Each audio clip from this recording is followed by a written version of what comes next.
À toutes et à tous, Guinée Info, le titre du journal. La Guinée célèbre ce 2 octobre le 56e anniversaire de son accession à l'indépendance. Un grand jour pour les Guinéens. La fierté du Guinéen de se réclamer de cette date n'a jamais faibli. Éclairage, c'est dans Guinée Info. Et puis la lutte contre Ebola s'intensifie en Guinée. Les initiatives ne manquent pas pour briser la chaîne de propagation de cette maladie. Enfin, lancement officiel de lutte internationale de Conakry. Le mois d'octobre, les comédiens décident de faire rire leurs mélomanes. Voilà pour le sommaire, mais tout d'abord ce message départ. Conakry, à son Excellence, M. Xi Jinping, président de la République populaire de Chine, Beijing. Excellence, Monsieur le Président, à l'occasion de la célébration du 65e anniversaire de la fondation du Parti communiste chinois correspondant à votre fête nationale, vous me permettez d'adresser au peuple et au gouvernement chinois ainsi qu'à vous personnellement les sincères et chaleureuses félicitations du peuple et du gouvernement guinéen auxquelles j'ajoute les miennes propres. C'est le lieu également de magnifier les progrès importants obtenus par le peuple chinois dans la construction d'une nation émergente qui suscite l'admiration des peuples du monde. Je voudrais à cette heureuse circonstance vous réaffirmer toute ma détermination à contribuer aux côtés de votre Excellence au renforcement et à la dynamisation des relations historiques, d'amitié, de solidarité et de coopération entre la République populaire de Chine et la République de Guinée. En vous réitérant, me regardant de bien-être personnel, de succès et de prospérité pour le vaillant peuple chinois, je vous prie d'agréer, Excellence, Monsieur le Président, l'assurance de ma profonde estime et de ma très haute considération. Conakry le 30 septembre 2014, professeur Alpha Condé, président de la République, chef de l'État. Comme annoncé dans les titres, la Guinée célèbre demain 2 octobre le 56e anniversaire de son accession à l'indépendance. C'est un grand jour pour les Guinéens qui, 4 jours après le nom historique au référendum Golix du 28 septembre 1958, proclamait l'indépendance de la République de Guinée. Cependant, cette année, les festivités qui devaient se dérouler en Mamou ont été reportées pour cause de l'épidémie de la fièvre hémorragique à virus Ebola pour le mois de décembre. Toutefois, la fierté des Guinéens de se réclamer de cette date historique n'a connu aucune éraflure, et ce depuis l'indépendance. Une réflexion de Yamoussa Sidibé. Comme en 1958, c'est un jeudi que les Guinéens célèbrent cette année, le 2 octobre. Date essentielle où les filles et fils du pays ont osé et bravé l'inconnu, l'incertitude des lendemains. Les Guinéens, comme dans une chanson de geste, ont ébranlé les fondations de l'empire colonial français en Afrique. Ils ont été les premiers à oser parce qu'ils ne veulent plus, parce qu'ils étaient exténués par les rapports de colonisés à colonisateurs. Et ce 28 septembre 1958, les Guinéens ont vigoureusement et définitivement dit non à la colonisation et ce, quelque forme qu'elle adopte. Les Guinéens, ainsi les premiers, ont hardiment montré aux Africains qu'il n'y a pas de péril dans l'avenir dès lors qu'il s'agit de refouler les chaînes de la colonisation. Demain sera ce que nous déciderons, mais aujourd'hui, quitter, décoller, retrouver le cercle des nations responsables qui, elles-mêmes et elles seules, déterminent leur destin. La témérité des Guinéens a montré la voie aux autres peuples de l'Afrique occidentale française et de l'Afrique équatoriale française. Et par ce geste des Guinéens, il ne sera jamais dit que la liberté a été proposée aux peuples de tout un continent et que ceux-ci, unanimement, n'ont pas osé faire le pas. Les Guinéens l'ont fait, eux, le 28 septembre 1958. Le peuple guinéen a refusé d'émousser sa soif de liberté dans les atermoiements auxquels le soumettait la crainte de l'avenir. Ni les menaces du général de Gaulle, ni les incertitudes des lendemains n'ont émoussé leur ardeur. Le chemin a été long et difficile, mais rien, jamais n'a entamé cette fierté d'avoir osé. Et aujourd'hui encore, en dépit des gestions que nous avons faites de notre indépendance, le geste des Guinéens, le 28 septembre 1958, reste la plus grande fierté du peuple de Guinée. Aujourd'hui, lorsque la Guinée est frappée par une épidémie aussi ravageuse que tapageuse, celle de la fièvre hémorragique à virus Ebola, lorsqu'il arrive que des frères naturels tournent le dos aux Guinéens pour cause d'Ebola, Lorsqu'une nation s'entend déplorer l'éparpillement des efforts, le gaspillage des énergies, l'effritement des volontés et des ambitions de grandeur de ses fils, elle s'inquiète et s'en remet au sursaut d'orgueil de ses enfants. Mais comme le 28 septembre 1958, il ne faut ni baisser la tête, ni baisser la garde. Lorsque le pays fait face à un défi de cette dimension, lorsque la survie de la nation est menacée, nul ne doit déroger aux prescriptions des spécialistes, ni se dérober aux exigences d'hygiène, de soins et d'éducation. Face à ce défi, le président de la République a tenu le discours qu'on attendait de lui. Ainsi, lorsqu'il a appelé à la guerre contre Ebola, la Guinée, dans un mouvement d'ensemble, a répondu oui et s'est lancée à l'assaut de l'épidémie. Allant au-delà de la conjoncture sanitaire et avec une observation lucide de la situation, le professeur Alpha Condé a appelé à faire en Guinée ce que les nations conscientes des exigences de leur vie et des sollicitations de leur destin font lorsqu'elles se sentent en danger. Le chef de l'État a appelé à l'union sacrée. Et lorsque le président de la République appelle à l'union sacrée, le patriotisme doit se faire irradiant. La réflexion se porte alors sur le sens et le contenu de cette union sacrée. Et les enfants du pays, comme en 1958, transcendent les obédiences politiques, taisent leurs divergences et leurs ressentiments pour se parler et échanger sur l'essentiel. Et l'essentiel, c'est la Guinée toujours debout. Même le diable sait aujourd'hui que la Guinée a besoin de bien autre chose que des diatribes et des invectives. Ebola nous a contraints à reporter la célébration du 56e anniversaire de notre indépendance. Mais cette épidémie réalisera bientôt que Guinéen ne rime pas avec renoncement. Et on regarde le mois de décembre prochain avec l'espoir d'allumer le flambeau à Mamou pour célébrer l'indépendance et la victoire sur Ebola. Et puis cet autre message à Monsieur le Président, à l'occasion de l'anniversaire de l'indépendance de la République de Guinée, je vous adresse à titre personnel et au nom du peuple français mes félicitations pour vous-même et pour tous les Guinéens. Alors que votre pays est durement frappé par l'épidémie d'Ebola, je souhaite saisir cette occasion pour vous assurer du soutien fraternel de la France. La France, que tant de liens unissent à la Guinée, a souhaité vous témoigner sa solidarité avec le déploiement d'importantes ressources humaines et financières pour répondre à la situation d'urgence sanitaire exceptionnelle qui prévaut. Elle soutiendra notamment la mise en place des nouveaux centres de traitement en Guinée forestière et appuiera le projet de réimplantation de l'Institut Pasteur.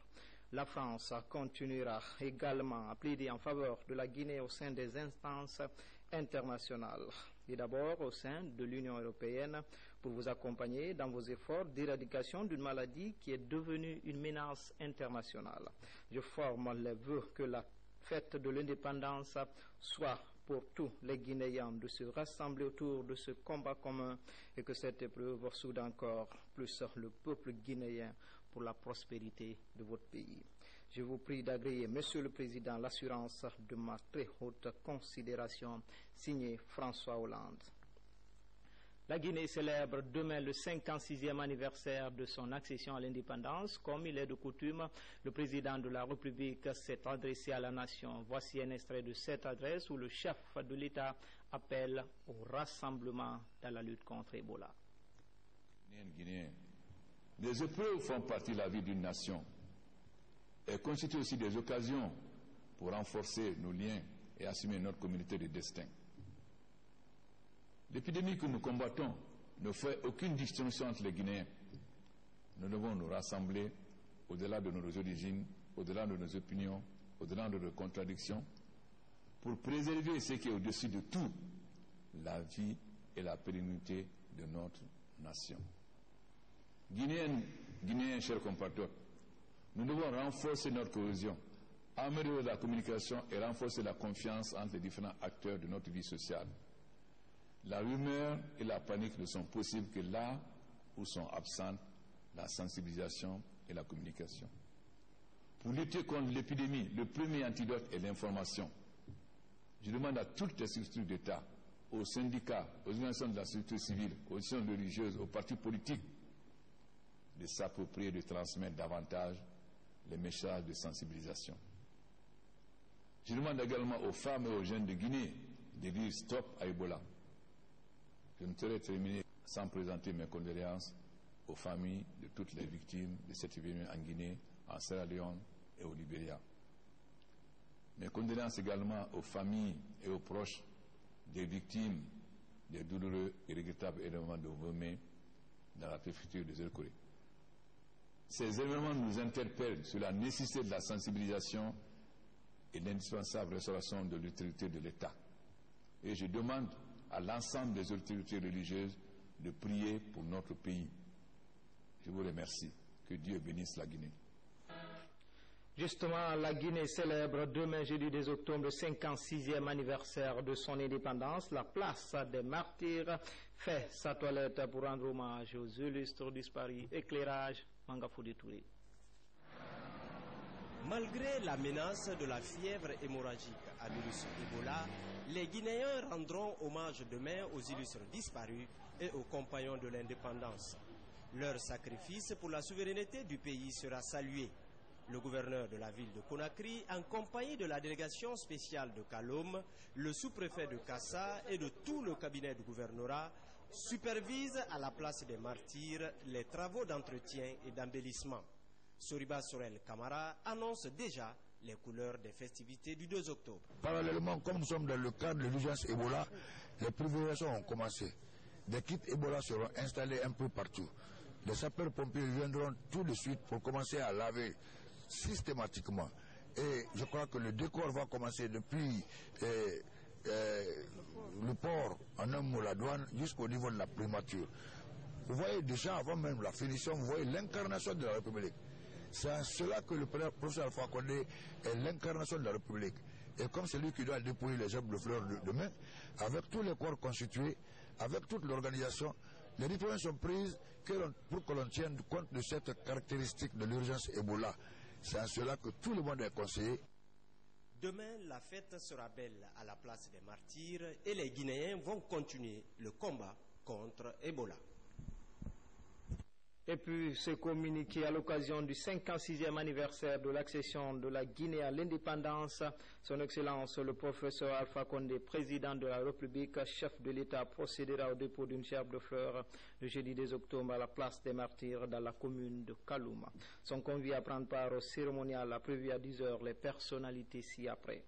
Monsieur le Président de l'Assemblée nationale, Monsieur le Premier ministre chef du gouvernement, Monsieur le Président de la Cour suprême, Madame la Présidente du Conseil national de la communication, Monsieur le Président du Conseil économique et social, Monsieur le Grand Chancelier des ordres nationaux de Guinée, Monsieur le Président de la CENI, Messieurs et Madame les membres du gouvernement, Mesdames et Messieurs les ministres conseillers à la présidence, Monsieur le chef d'état-major général des armées, Monsieur le haut commandement de la gendarmerie nationale, Monsieur les chefs des états-majors des armées de terre, de l'air et de la marine, Monsieur le chef d'état-major particulier de la présidence, Monsieur le directeur général de la police et de la douane, Mesdames et Messieurs les chefs des missions diplomatiques et les représentants des organisations internationales, Messieurs les coprésidents de la Commission provisoire de réflexion sur la réconciliation nationale,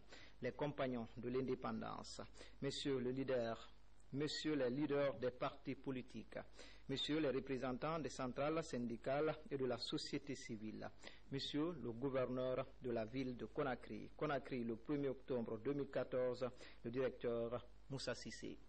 Toujours dans l'actualité après les travaux de la 69e Assemblée annuelle des Nations Unies en Europe et avant de regagner Conakry, le président de la République est allé en France. À Paris, professeur Alpha Condé a été reçu à l'Élysée par son homologue français François Hollande. Les deux hommes d'État ont échangé sur la coopération bilatérale et la lutte contre Ebola. Le président Alpha Condé a remercié le gouvernement français pour son soutien à la Guinée face à cette maladie. La France prévoit la construction d'un hôpital de campagne en Zéro-Corée en plus de la contribution financière en hauteur de 35 millions d'euros. Sanassi Keita, envoyé spécial. En transit à Paris pour Conakry, le président de la République reçoit tous les honneurs dus à son rang de la part des autorités françaises. En première ligne, le président François Hollande, qui a décidé à ce que cette escale du professeur Alpha Condé se transforme en visite d'État. Au palais de l'Élysée, le chef de l'État français quitte le perron pour venir accueillir son homologue. ce qui prouve à suffisance l'amitié et la solidarité que François Hollande a pour Prosper Alpha Condé.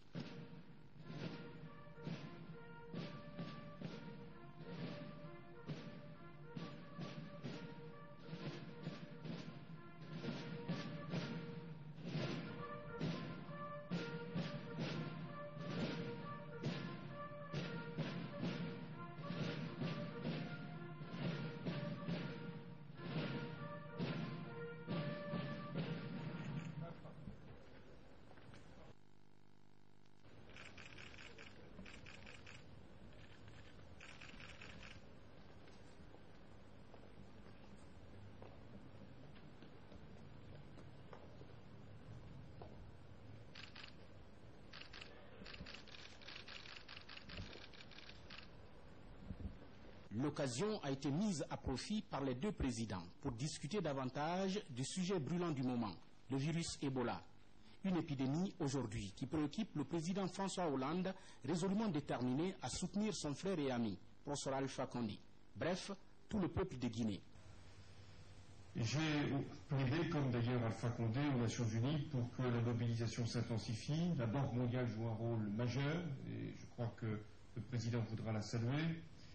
Le président des États-Unis, Obama, a également contribué à cette prise de conscience qu'Ebola nous concernait tous.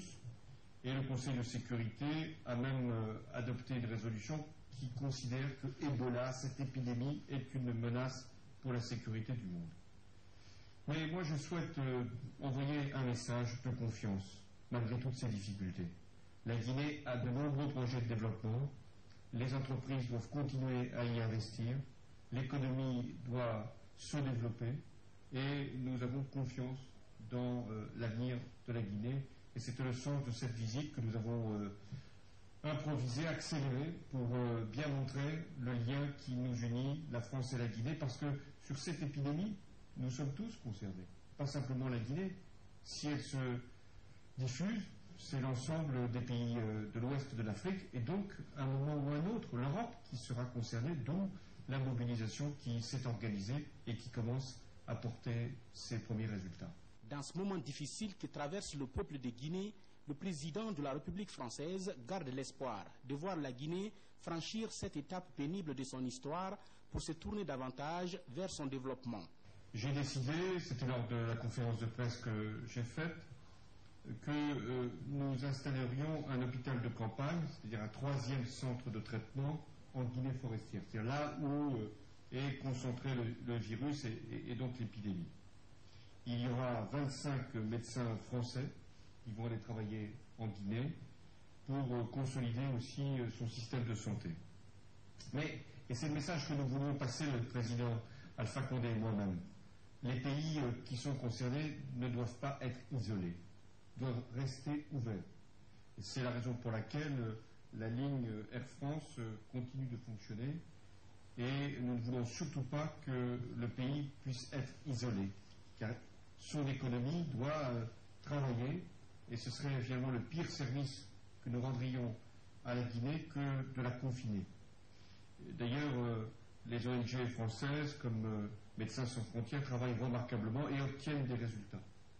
Le dévouement est à la hauteur de ce que nous pouvons faire aussi pour les guérisons.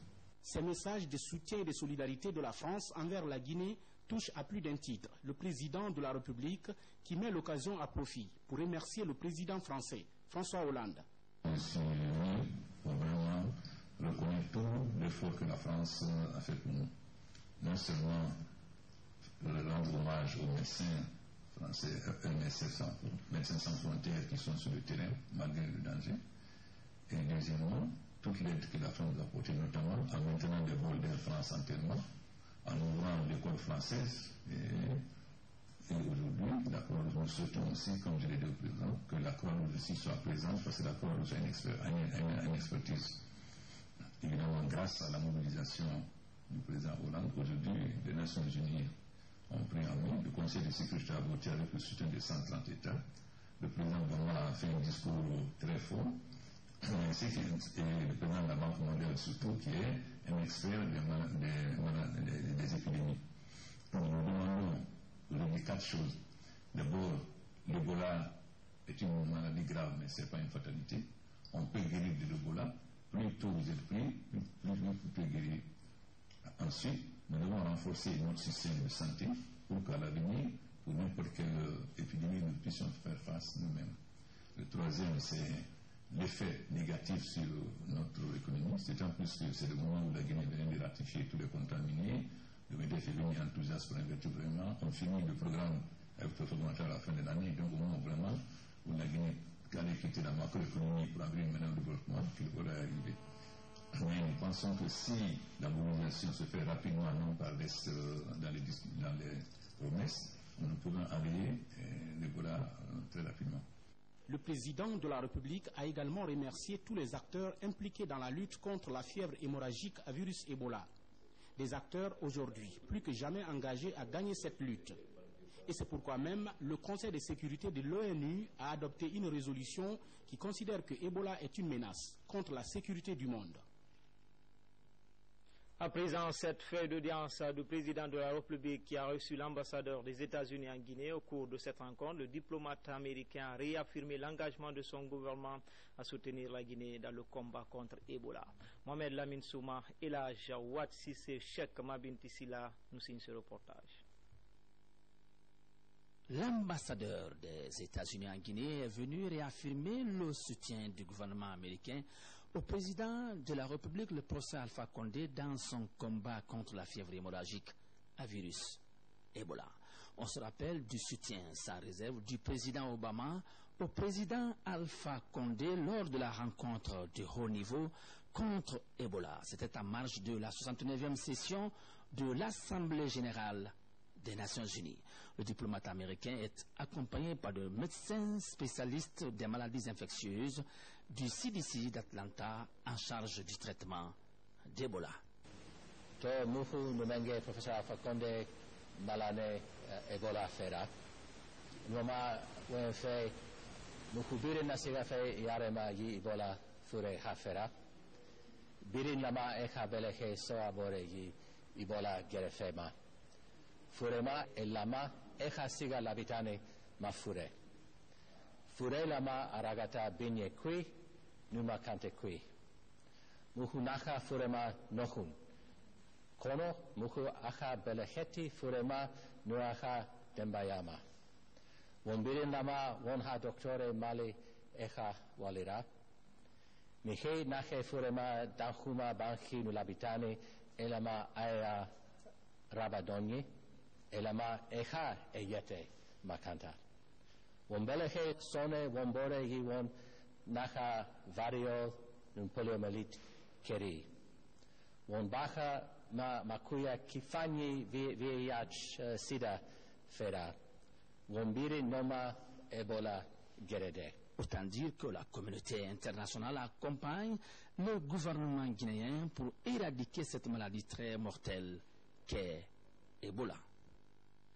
Dans le reste de l'actualité, la grande retraite gouvernementale a démarré ce 1er octobre 2014 au CAS de Bellevue. Les membres du gouvernement se sont penchés sur le renforcement de l'efficacité de l'action gouvernementale et des partenaires, mais surtout de la gestion de la crise Ebola. Hadi Kamara, Kabasouma, Ousmane Souma. C'est ici, au CAS de Bellevue, dans la commune de Dixine, bercée par l'océan Atlantique, que les travaux de la retraite gouvernementale, initiés par le Premier ministre Mohamed Seydi Fofana, ont eu lieu ce matin. Cette concertation de haut niveau entre le gouvernement et les partenaires au développement du pays, stratégique de développement, les modalités et la fourniture de l'aide extérieure, l'agenda des réformes et du cadre de partenariat. Sous l'impulsion du président de la République, l'engagement de l'ensemble du gouvernement et l'adhésion du peuple de Guinée, la mise en œuvre des vastes réformes entreprises depuis 2011 a permis à la Guinée de réaliser d'importantes avancées.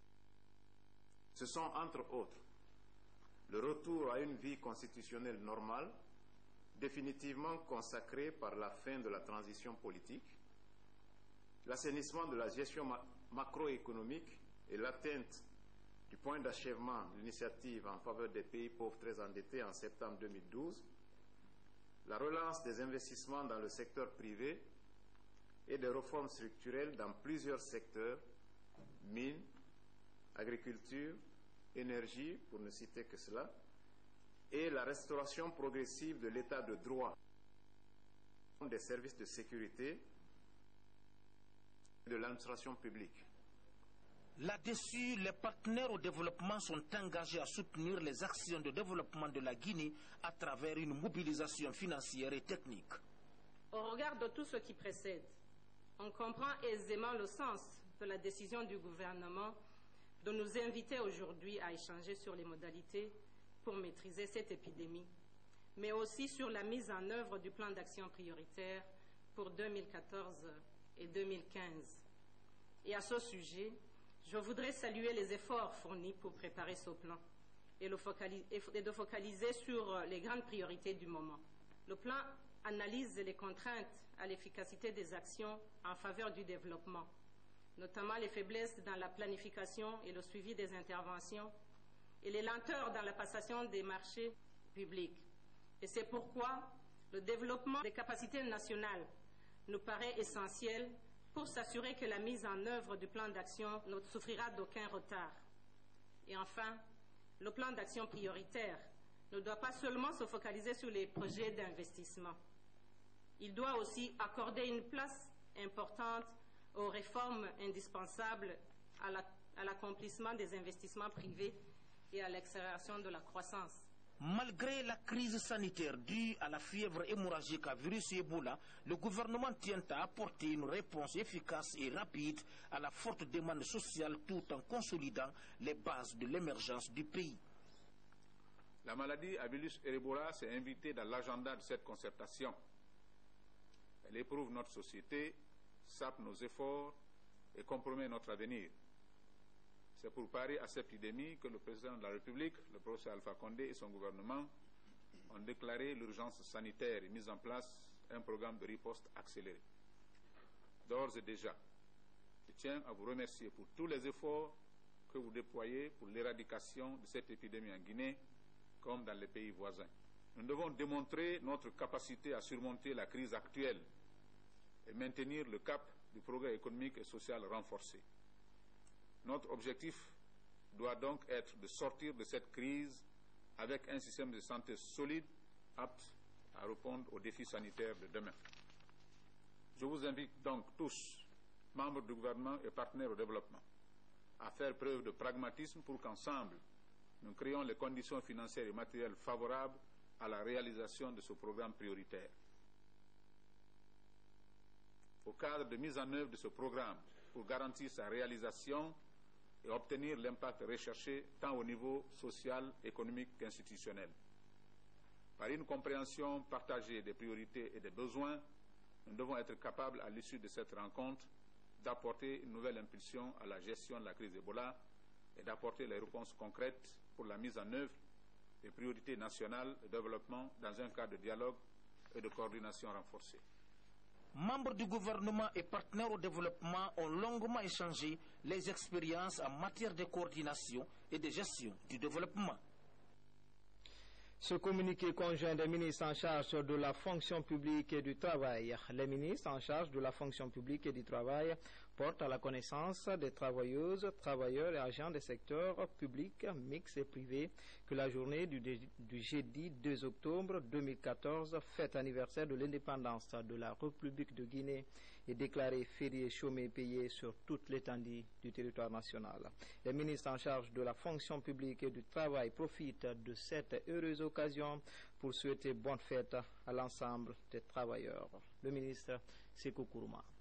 Nos compatriotes au secours des personnes handicapées et participent au combat contre l'épidémie Ebola. Les représentants de la diaspora viennent de mettre un important lot de matériel sanitaire à la disposition du gouvernement. Habib Kiam, Abouakar Sidiki Souma pour plus de précisions.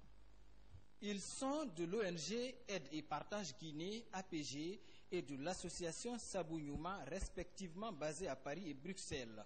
Les uns offrent cet équipement pour handicapés et du matériel sanitaire contre la fièvre Ebola. Les autres accordent cette ambulance à Kouankan, leur sous-préfecture située à Macenta. On a fait un petit cadeau pour nos populations. Nos sœurs qui sont enceintes, qui n'ont pas le moyen de se déplacer. Les fauteuils roulants sont destinés aux personnes handicapées de Guinée. Le reste du matériel est destiné au centre de santé de Dabompa, centre de santé de Kamsar, de Sogolon aussi à Kailongi, la sous-préfecture de Damaro à Kerouané, un lève-personne pour l'hôpital d'Onka, au centre Asfeg aussi, le dispensaire de l'église anglicane de Kaloum. 4000 livres qui seront remis free. Conteneur de 40 pieds, l'équipement est transmis aux représentants des principaux bénéficiaires. Un acte humanitaire que salue le ministre délégué des Guinéens de l'étranger et celui de l'action sociale. Il n'y a pas encore un mois, on était en train de transférer ces personnes handicapées au niveau de leur localité d'origine. Le problème de fauteuil roulant nous a été posé. Nous avons une très longue liste pour satisfaire leurs besoins. Si ces personnes, ces Guinéens de bonne volonté, ont pensé à eux, je pense que c'est un comportement hautement salutaire. Nous rassurons que ces dons seront utilisés à bon escient. Du professeur Alpha Condé et de son gouvernement, nous vous disons merci. Merci et continuez la bataille pour votre pays. Cette visite de nos compatriotes est une opportunité pour le ministère délégué des Guinéens de l'étranger. Les deux parties vont examiner ensemble toutes les questions concernant l'implication de la diaspora dans le développement socio-économique du pays. Et puis la de procéder à l'inauguration d'un centre de santé amélioré à Tindo. C'est dans la préfecture de Farana. Cette structure sanitaire va permettre aux habitants de cette localité de 140 d'améliorer leur prise en charge sanitaire. Ali Badra Kondé est de retour de Tindo.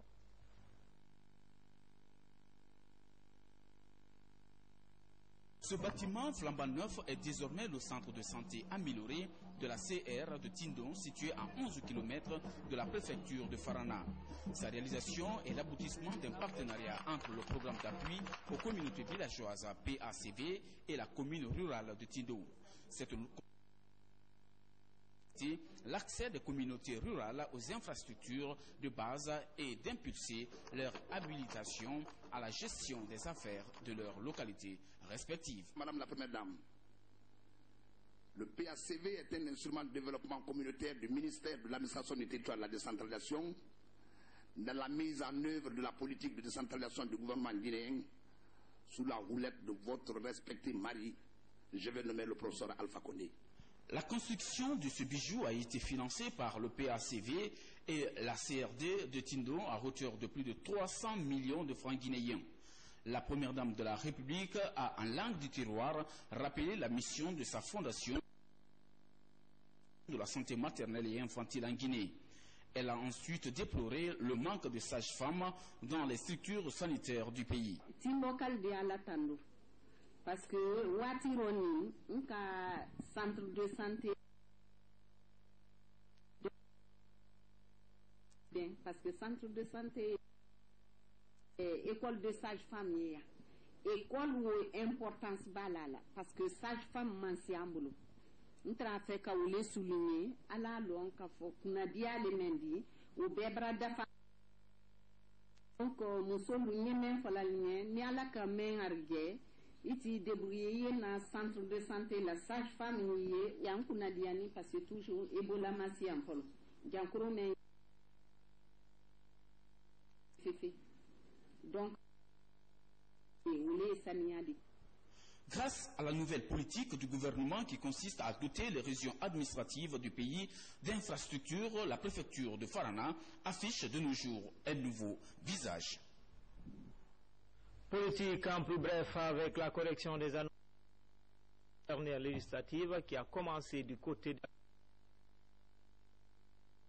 l'opération parle déjà de 10 000 cartes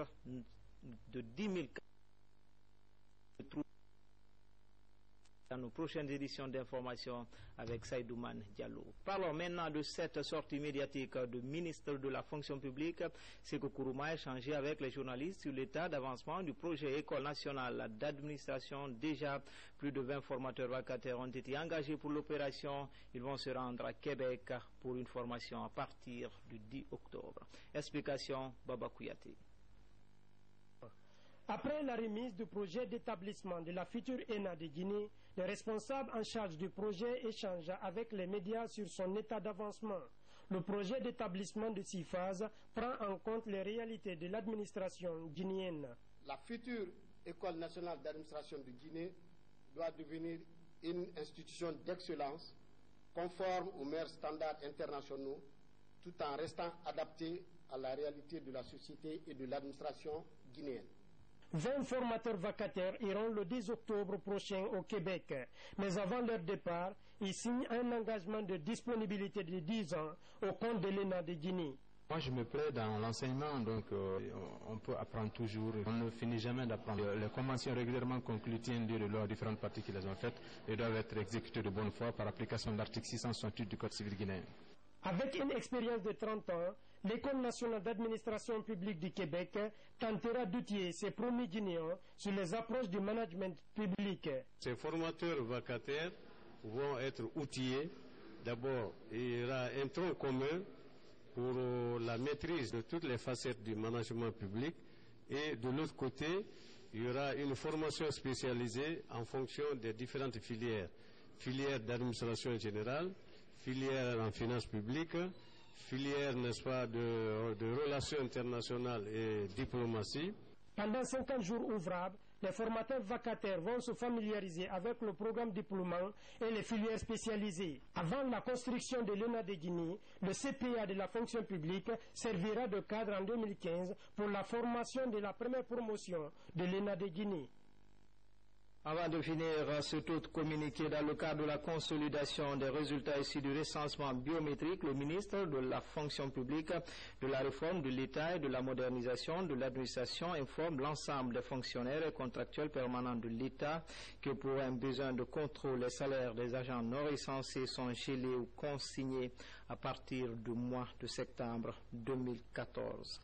Pour les fonctionnaires payés au virement, les salaires sont gelés au niveau de leurs banques respectives. Pour les fonctionnaires payés au billetage, les salaires sont consignés auprès du Trésor public pour la région de Conakry et au niveau des trésoreries régionales et préfectorales pour l'intérieur du pays. Le paiement des salaires gelés ou consignés des intéressés subordonnés à la présentation d'une attestation signée par le secrétaire général du ministère de la fonction publique, de la réforme de l'État et de la modernisation de l'administration après la validation de leur dossier par la commission de validation mise sur place à cet effet. Les attestations sont à retirer auprès de la commission de validation tous les jours ouvrables de 8h à 16h30 dans la salle de documentation du CPA. Monsieur le ministre sait compter sur le sens des uns et des autres. Conakry, le 1er octobre 2014, le secrétaire général Modiuri Bari. Et enfin, le lancement officiel du Festival du Rire international de Conakry vient d'être fait au Centre culturel franco-guinéen, je dis bien. Le lancement officiel du Festival du Rire international de Conakry vient d'être fait au Centre culturel franco-guinéen. Les comédiens guinéens, ceux venus d'ailleurs, feront rire tout le mois d'octobre sur le thème lié aux valeurs citoyennes. Une occasion pour les organisateurs de promouvoir les nouveaux talents en matière de comédie. Makale Souma nous signe ce reportage. Du rire et de la bonne humeur, c'est l'avant-goût de la 6e édition du Festival du Rire international de Conakry. Un festival qui sera animé par les grands de la comédie ordinaire et surtout par ceux du stand-up, la nouvelle donne de la comédie. Festival d'humour, comme à l'instar des autres pays, où il existe un vrai festival qui est révélateur et en même temps fédérateur. Et à travers notre festival, le Festival du Rire que j'organise avec les amis, c'est de dénicher les futurs, mettre les futures têtes d'affiche du stand-up et du one-man show. Tout le mois d'octobre sera consacré donc au rire, à la comédie et à la bonne humeur par les comédiens participants au Festival du Rire international de Conakry, qui sillonneront d'ailleurs quelques villes de l'intérieur du pays. Apprécié, surtout en ce moment où le stress domine tout le monde à cause de Ebola. On est tous angoissés, on est stressés par le fait Ebola, mais que des jeunes nous convient à une activité culturelle pour rire. Voilà qui nous éloigne un peu de nos stress. Là, c'est très important. Et le rire en tant que forme d'expression culturelle, et il parle aussi du stand-up et tous les étages que ça comporte. On se rend compte que la jeunesse guinéenne, au-delà de la musique, au-delà de la hip-hop, s'implique dans l'exploitation de beaucoup de formes d'expression, notamment le rire. Pour cette 6e édition, la structure Kohombo fait déjà part de sa mission, qui est de souligner avec ironie et détachement les aspects drôles et insolites de la réalité. Et les principaux acteurs de ce humour sont entre autres le Seigneur du Rire, Zongo Etao, et le président du Dolominka, le très célèbre Adama Daïko. C'est tout pour les infos. Tout le plaisir a été pour moi de vous servir. Portez-vous bien. Chaque jour est une vie.